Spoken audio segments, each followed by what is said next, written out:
Sejam todos bem-vindos, todos que irão chegar pelo YouTube, a vocês que estão aqui ao vivo com a gente, sejam bem-vindos. Hoje o tema, vocês estão vendo aí, né? Compartilhando objetivos.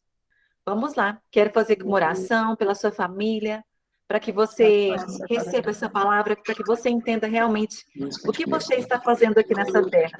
O Criador escolheu esse tempo para que você estivesse aqui, para que você prosperasse, não só porque a gente fala tanto de prosperidade financeira, mas eu creio que é a primordial, é aquela que você sabe quem você é e o que você está fazendo aqui. O restante acontece, vem a reboque com a sua ação.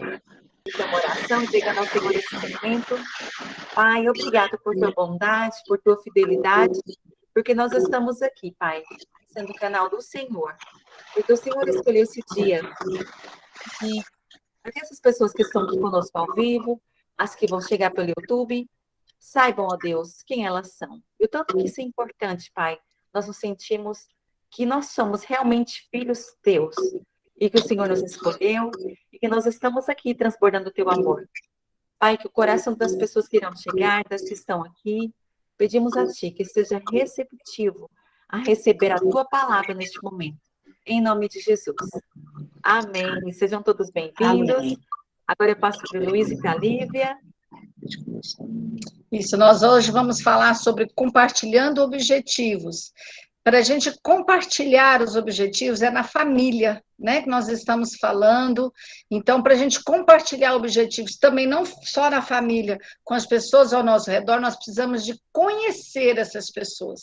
Então, a gente precisa de conhecer para compartilhar. O que nós queremos é que as pessoas partam do princípio de que quando a gente é uma família, a gente tem um vínculo, e esse vínculo ele tem que ser cultivado, ele tem que ser preservado, ele tem que ser protegido e ele tem que ser valorizado, né? O que nós queremos como família é viver um crescimento sustentável de relacionamento. Então, nós queremos que haja intimidade, nós queremos que haja cumplicidade e, principalmente, que haja uma decisão de nós vivermos juntos de maneira harmônica. Por que nós estamos falando isso? Porque nós vemos as pessoas desanimando muito rápido quando tem problemas na família. E não há família que não tenha problema, ou seja, todas as famílias têm problemas. Todas as famílias têm dificuldades. Não podemos partir de um pressuposto falso, partir de um raciocínio falso, de que eu vou ter um lar perfeito onde não haja problema. Isso não é verdade. Todos nós temos problemas. O que nós precisamos é trabalhar para nós enfrentarmos esses problemas e vencermos esses problemas. Então, todo mundo tem problema. A família perfeita, ela não existe porque ninguém é perfeito. Então, é muito interessante que a gente pense isso.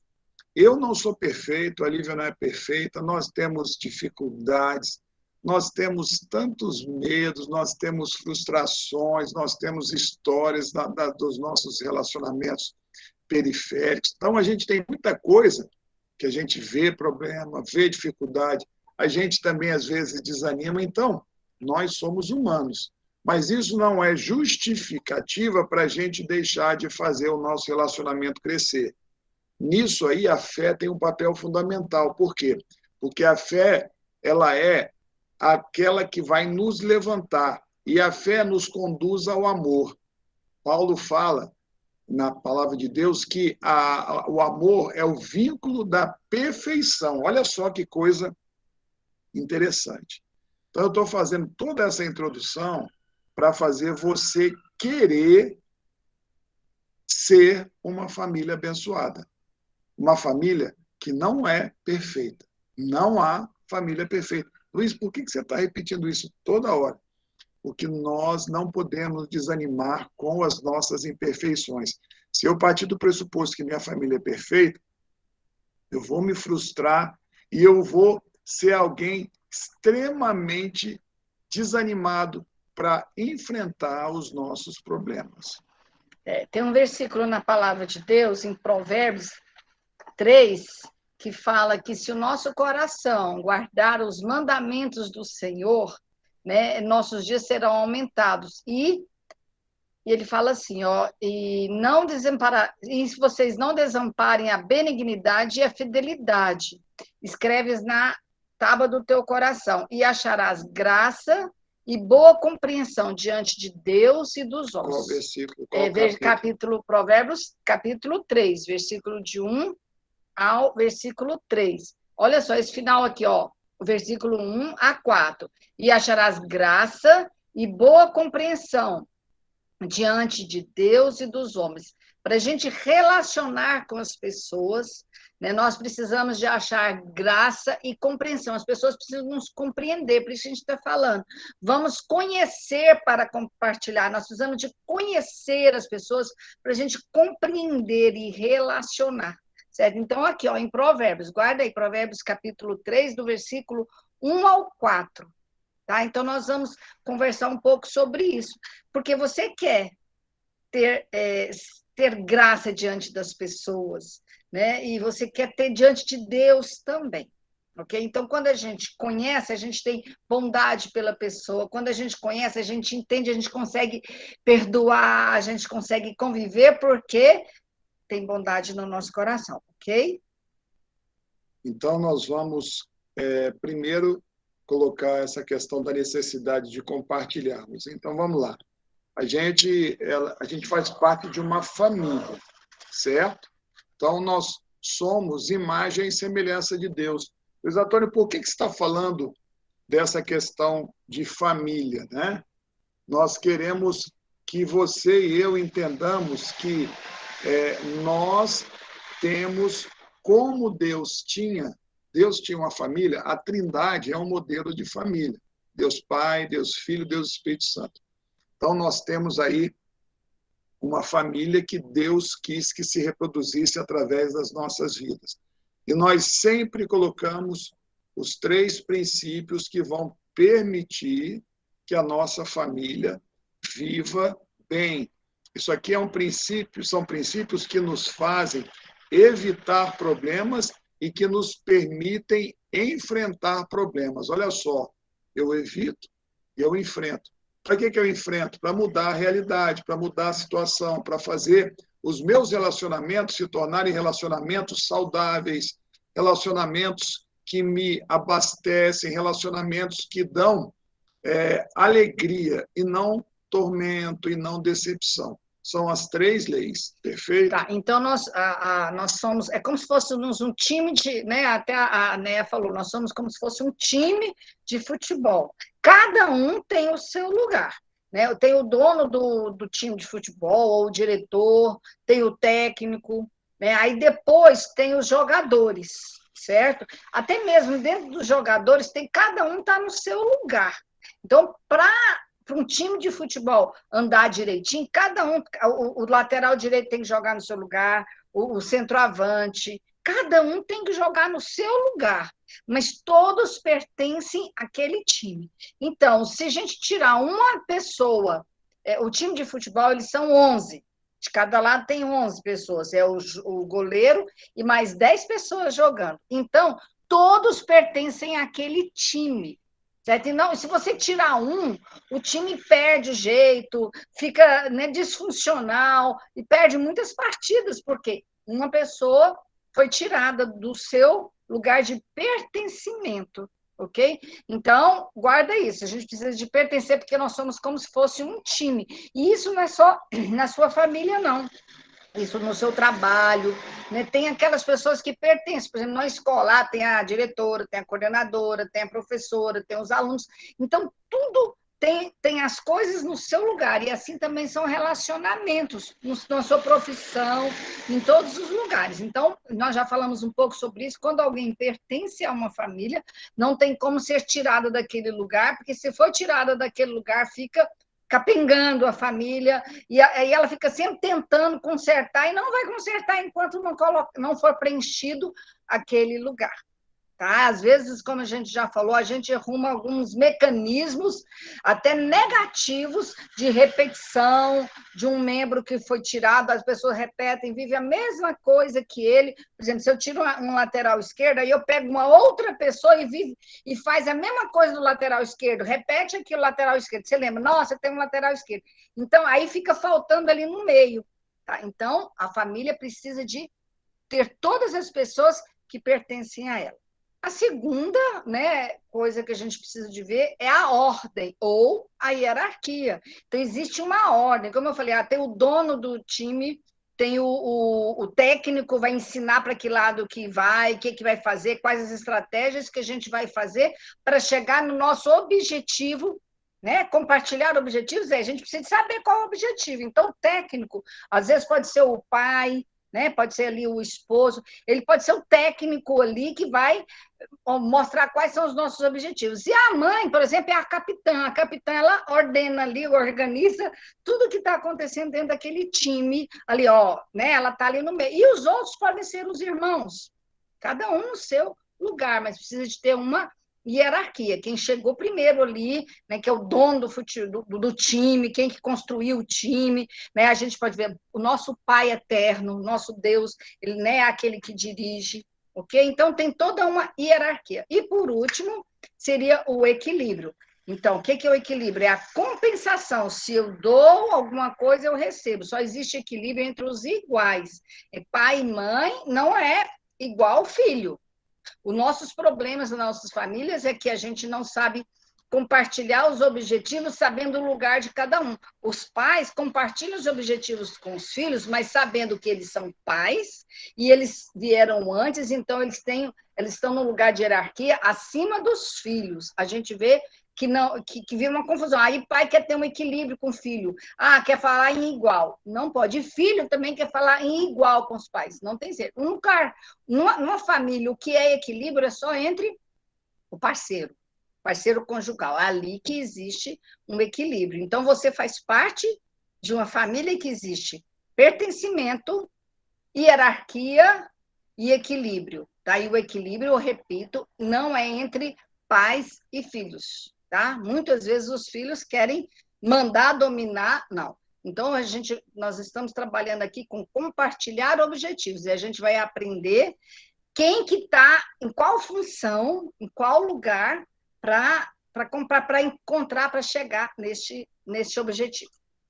Perfeito. Aí nós temos a questão de nós sermos imagem e semelhança de Deus, e a gente vai tentar colocar um pouco essa divisão, essa didaticamente diferença que existe entre homem e mulher.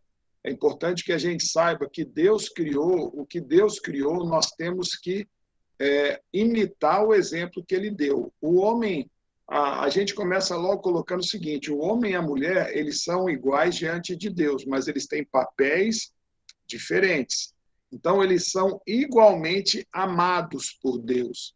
E quando a gente coloca isso, esses dias eu até vi, tem uma situação que está saindo muito da internet, de uma mulher que, num casamento, não aceitou a questão da submissão da mulher.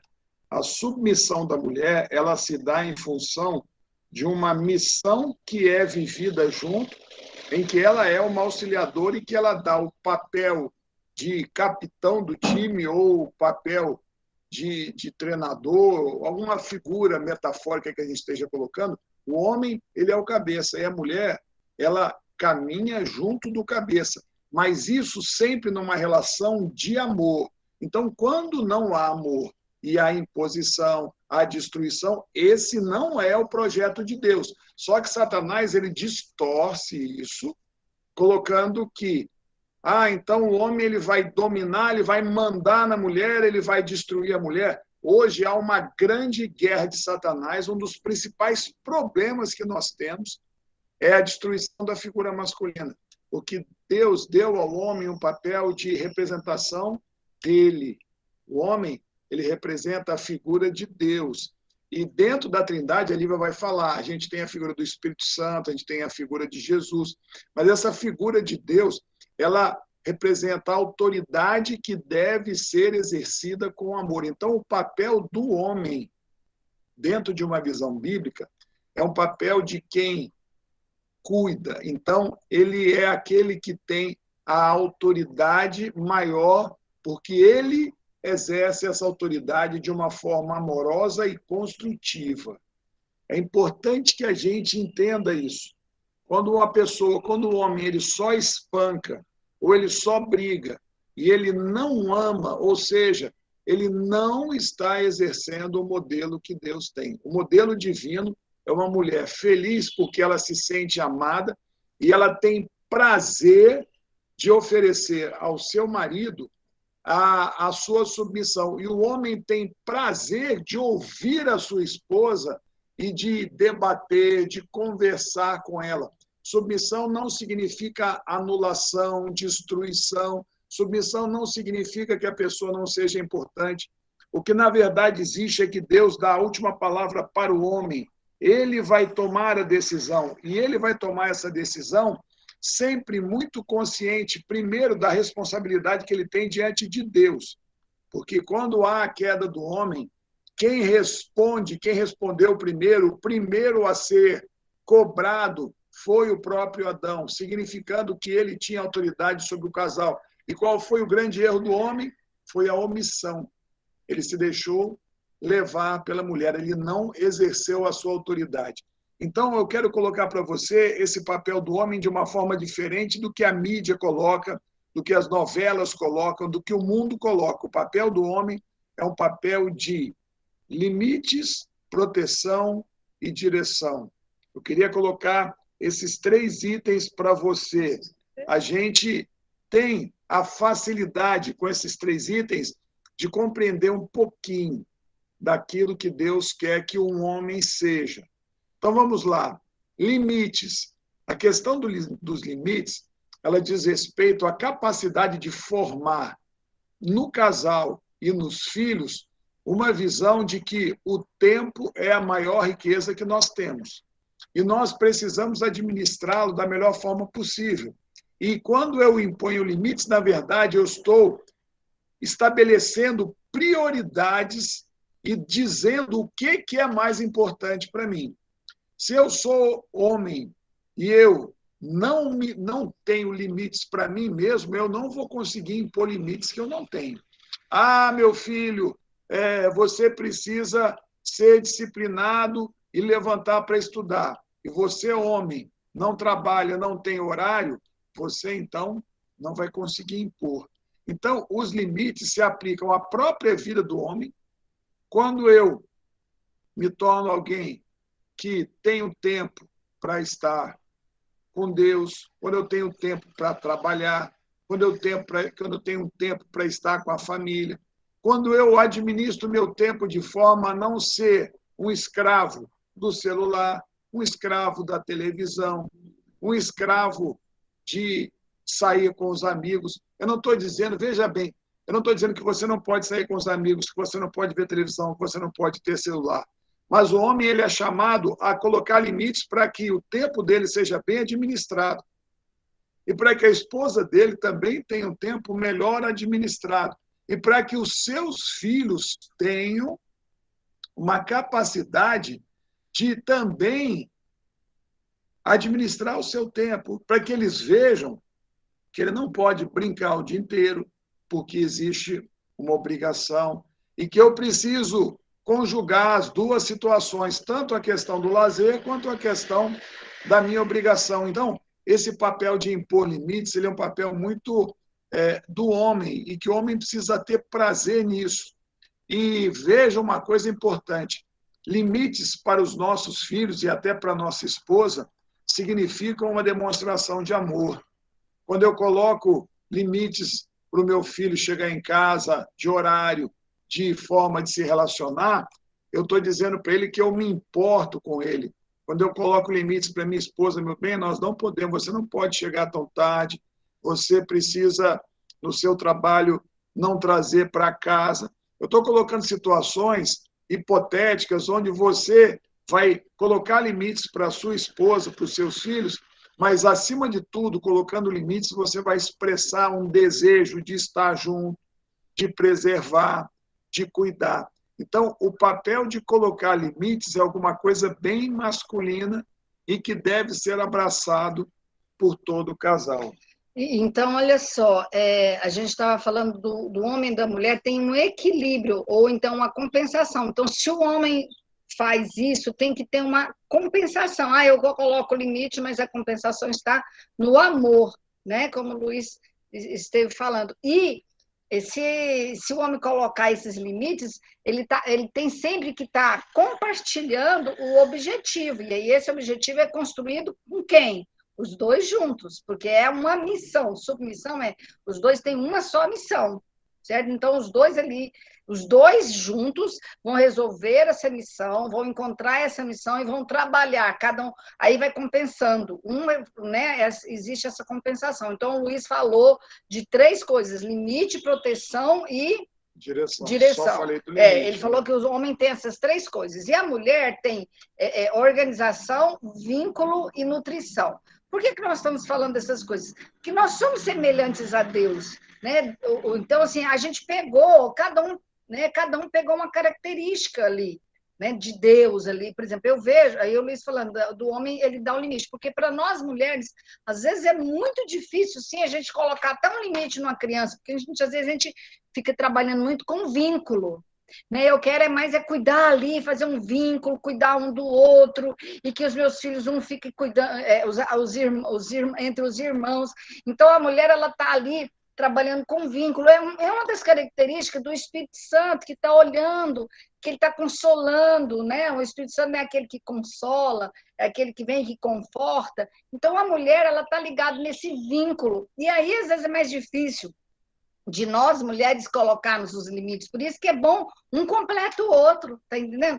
Então, o homem vem colocando o limite, a mulher vem colocando o vínculo, e os dois juntos vão caminhando, porque os dois, eles têm um objetivo, ou a mesma coisa de objetivo, é uma missão. Mas quem que tem que organizar esse objetivo é a mulher e o homem, um compensando o outro.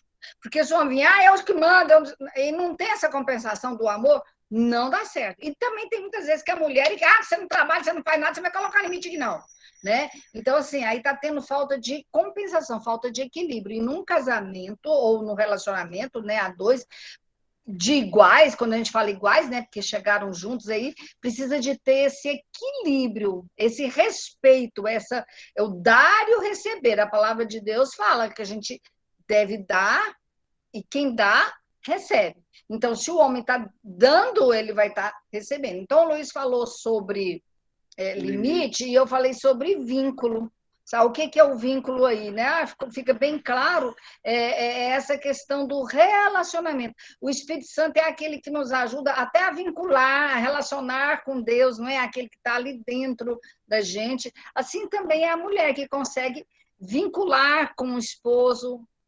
Para o quê? Para a gente alcançar objetivos. A gente está falando tudo nisso. Nós estamos alcançando o objetivo. E aí nós queremos que você entenda qual é o papel de cada um, porque quando a gente conhece, a gente consegue compartilhar os objetivos.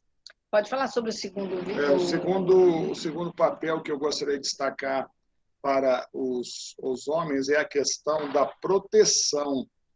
A figura de Deus é uma figura que é muito interessante. Quando a gente lê o livro de Salmos, né, principalmente Davi, sempre coloca Deus como aquele que me levanta acima das dificuldades, o Deus que me coloca debaixo das suas asas, o Deus que me coloca num lugar que eu não posso ser alcançado pelos meus inimigos.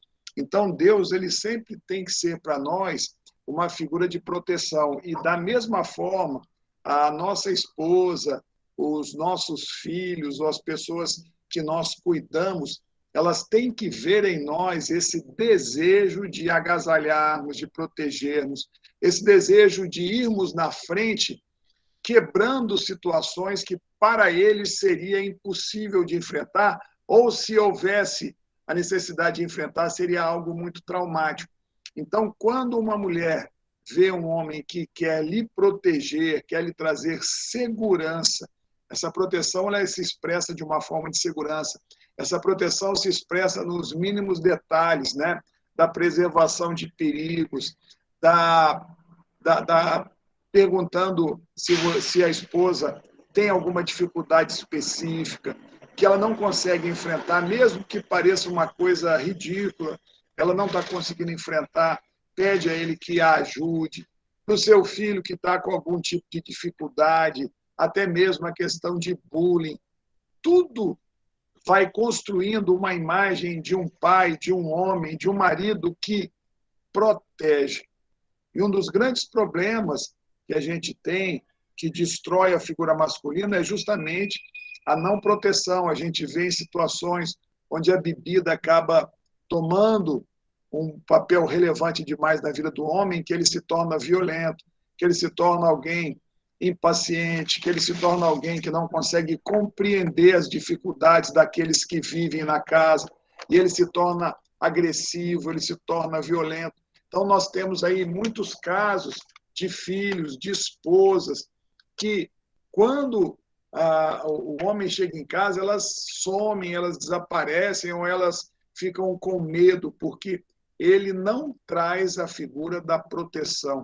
A proteção é uma figura que Deus nos dá, ou seja, a proteção serve para que em momentos de dificuldade, de tormento, de problemas, de medo, eu me agarre em alguém. E o homem, ele tem que ser aquele que efetivamente traz essa sensação e ele dá, então, segurança para a sua família. Aí eu vou falar, então, agora sobre segundo, como a gente fala? Segundo papel. O segundo papel da mulher, nutrição.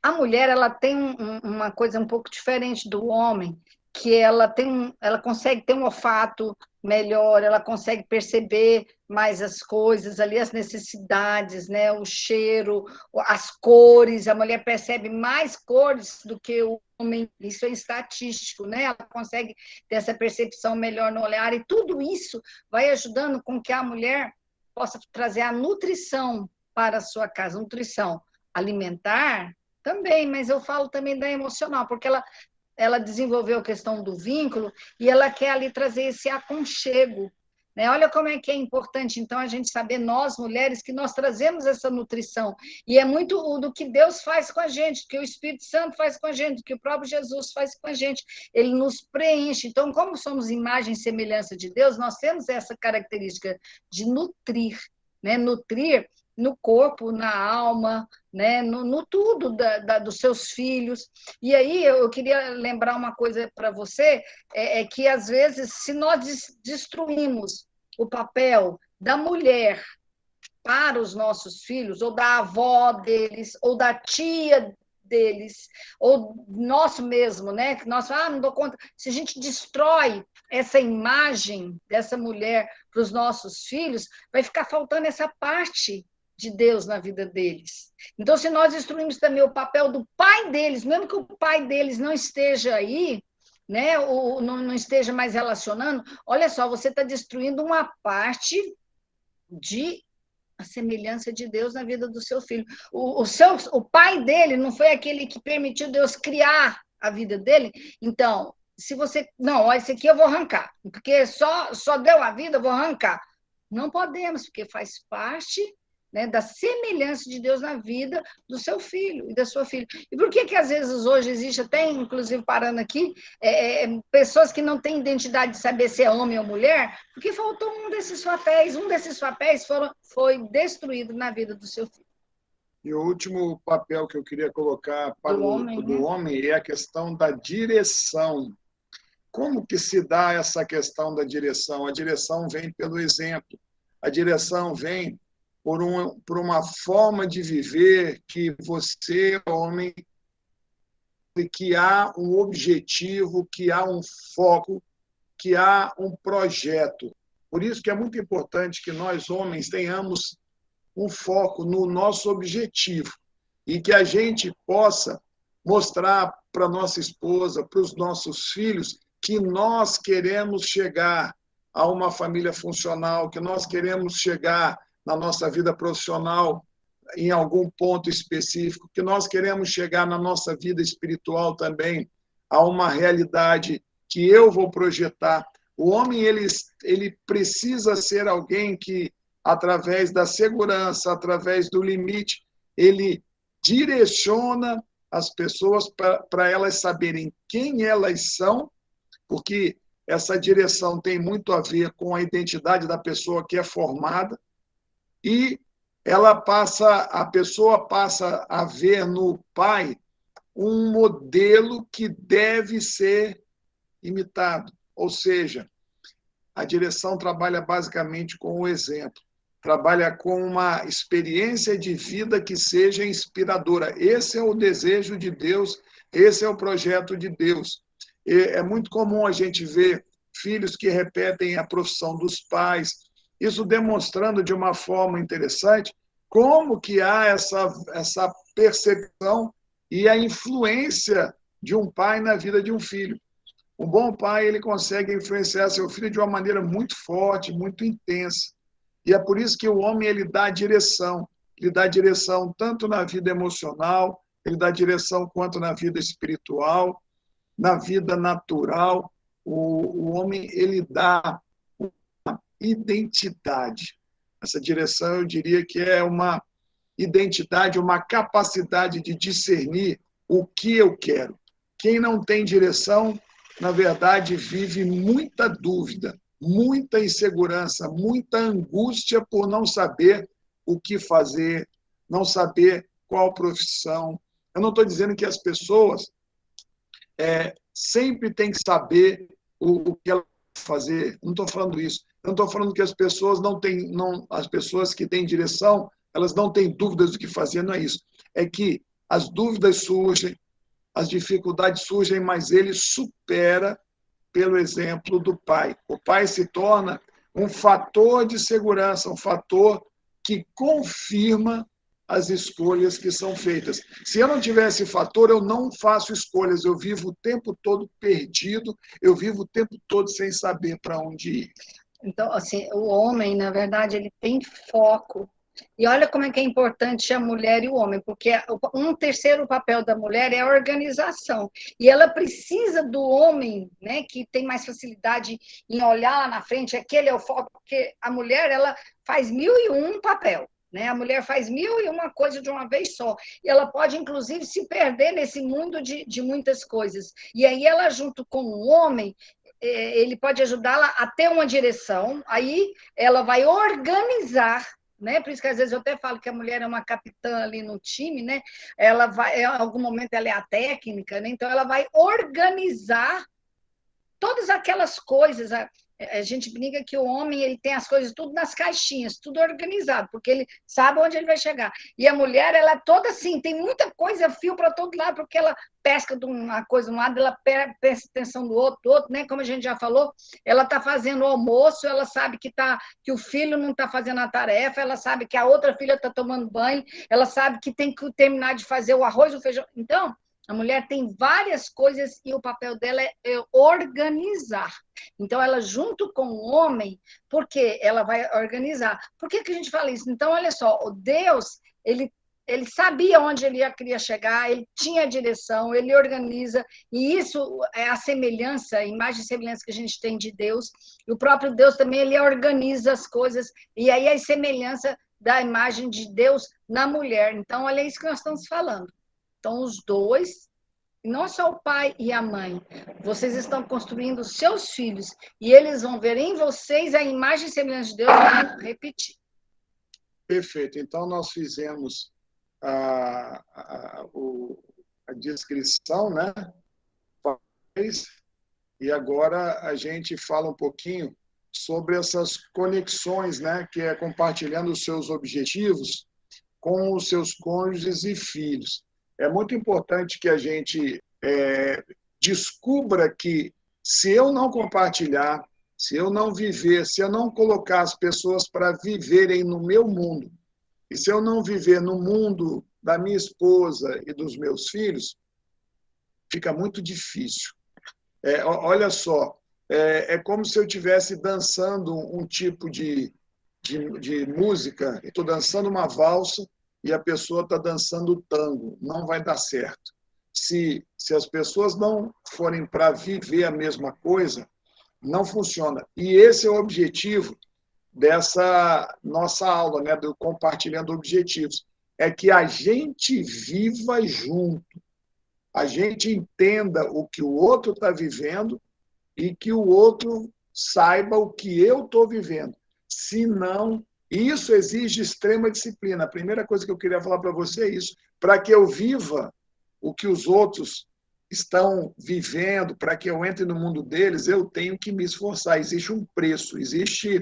Meu genro usou uma expressão que eu gosto muito, ele falou assim, tem um pedágio que precisa ser pago. Tá. Né? Então, aí nós vamos falar, né, como o Luiz falou, eu preciso de conhecer o outro. Então, a gente vai aprender que uma das coisas que a gente tem que conhecer é a questão física do outro, é o contato físico, é que cada pessoa tem um corpo. Olha aqui, a gente coloca primeiro, então, a parte física. E antes de falar só da parte, nós vamos falar da 5. Nós somos, o ser humano, ele tem 5 coisas aí importantes na vida dele. É a parte física, a parte emocional, a parte social, cultural e espiritual. E nós precisamos de conhecer essas 5 partes de quem está do nosso lado para a gente conseguir ter uma boa conexão com ele, certo? Para a gente poder compartilhar os objetivos. A gente conversando com a Nela, falando que a gente, que Neemias, para ele conseguir construir, reconstruir, né, os muros ali, ele precisou de cada pessoa com a sua característica para reconstruir os muros, né, da cidade. Então, olha só, na nossa vida também emocional, na nossa família, para a gente reconstruir, né, a nossa família, para a gente alcançar um lugar que a gente quer, os nossos objetivos, nós precisamos de conhecer um ao outro. Então, olha só, como é que seria uma conexão física? Como é que você conseguiria conhecer quem está do seu lado? Por exemplo, os seus filhos, eu preciso de saber, por exemplo, que o meu filho, ele gosta de ser coçado nas costas, ele gosta de ser abraçado quando ele está chorando, ou ele gosta de ficar distante, porque ele não gosta de toque naquele momento. Então, para eu ter uma conexão com o meu filho, eu preciso de estar próximo dele. É difícil, porque o meu filho é muito arisco. Uma das coisas que a gente vê e faz muitas vezes, por exemplo, comigo, eu já fiz isso, com a minha filha, eu queria chegar próxima dela e eu sabia que ela era meio arisca, o que eu fiz? Eu vou comprar uns creme de cabelo e vou fazer uma massagem, uma máscara no cabelo dela e ela faz no meu. Aí a gente conseguiu ter uma conexão física, certo? Você precisa de desenvolver isso, porque nesse momento dessa conexão física, você consegue fazer esse cuidado físico, você consegue fazer uma conexão grande e você vai poder ajudar a construir na vida do seu filho, ou do seu cônjuge, né, da sua mulher ou do seu esposo. Então, a gente precisa de conhecer, né, uma outra, às vezes até mesmo fazer até uma atividade física mesmo, junto, porque ali você vai estar conhecendo o corpo um do outro, as necessidades físicas ou biológicas, entendeu? Por exemplo, até mesmo, e essas conexões, elas fazem um vínculo uma com a outra. Por exemplo, se eu faço um toque físico no meu filho, de mexer no cabelo dele, o meu filho do meio, ele ama que coça as costas dele. Então, na hora de assistir um filme, aí ele deita ali no sofá, e eu estou ali passando a mão nas costas dele, porque eu sei que ele gosta disso, e aí eu consigo fazer uma conexão física com ele e também a emocional, que é uma segunda conexão. Então, eu faço um contato físico, né? Eu vou levar na escola, pego na mão para atravessar a rua, vem aqui, ou vamos pentear o cabelo, eu vou fazendo uma conexão física. Como é que está? Eu te pergunto, como é que está a sua conexão física com seu esposo, ou com seu filho, ou com os seus pais? Você precisa de desenvolver essa conexão física ou biológica, seja do jeito que você prefira falar, ok? Para depois a gente desenvolver a conexão emocional.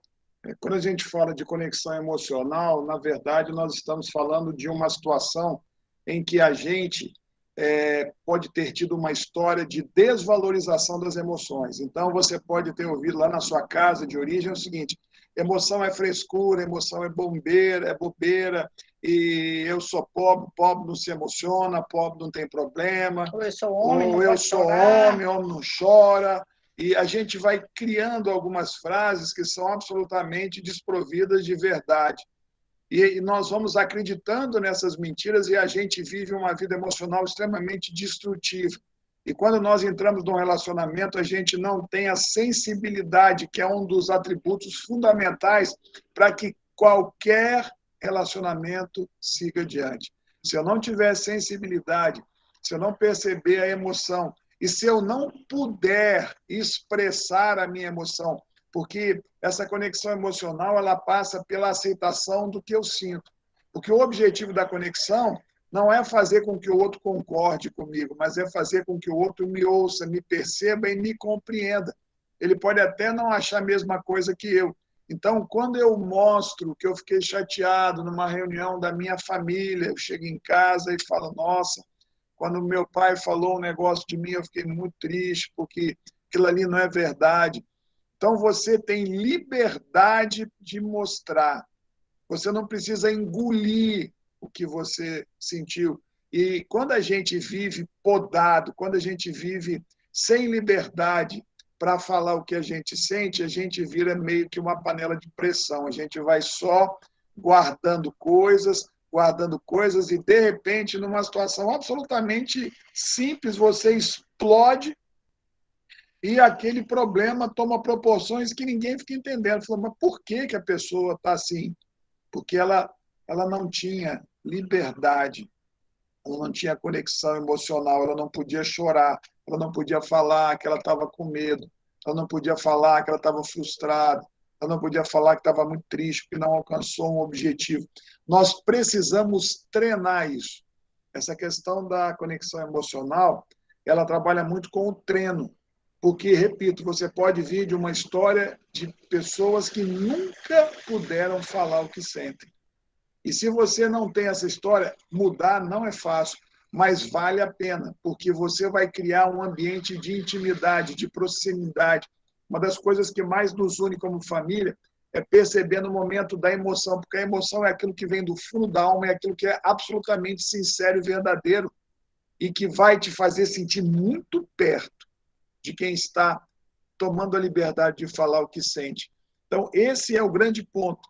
Quando eu me emociono, quando eu falo o que eu penso, quando eu falo o que eu sinto, eu me torno alguém que aproxima o outro. Então, o compartilhar, a gente terminou de falar do emocional, olha só como é que vai andando tudo junto. O compartilhar coisas na questão do social, o que seria isso?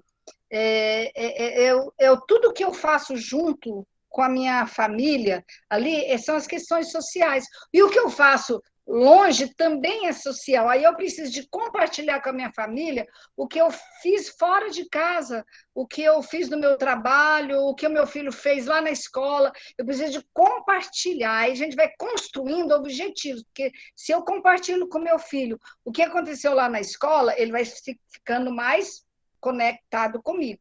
Então, a gente precisa de compartilhar para ficar conectado. Por exemplo, nós vamos no aniversário da tia fulana. Então, aí vai junto e tem uma conexão social. Ah, lá em casa só vou eu na casa do meu pai, porque meus filhos não vão, meu esposo não vai. Então, a gente precisa de desenvolver essa conexão social, porque é assim que a família vai crescendo junto. Ah, eu preciso de ir lá na escola do meu filho para entender o que ele está vivendo na questão social dele lá na escola. Isso faz com que a família fique mais junta, com que a família construa vínculos para construir os seus objetivos. Por exemplo, eu gosto de comer um bolo de chocolate na casa da minha avó.